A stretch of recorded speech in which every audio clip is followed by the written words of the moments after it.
Bagong taon, bagong e-bike. Another day, another e-bike. Another bagong e-bike po tayo ngayon dito sa Stali Solar e-bike. Ayan.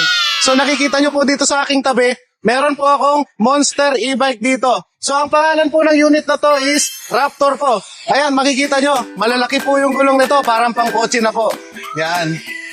Tapos, ang gagandahan pa po dito, pwede mo siya ipangkarga. Talagang pang heavy duty na to. Kasi naka-attach na to sa may mismong chassis niya. Ayan, kahit anong alog mo, hindi yan masisira. And ang pinakamaganda po dito, napakalaki ng motor nito. Dahil meron na tong 4,000 watts na motor. Talagang pang heavy duty. Ayan. Tapos, napakatulin manakbo dahil meron tong sports mode. Ito po yung sports mode niya. Ito yung neutral, drive, tapos ito yung sports mode niya. Ayan. Tapos dito tayo sa steering wheel niya. Napaka-elegant po ng steering niya. Ayan. Parang talagang pang mga Raptor na kotse talaga. Diba guys?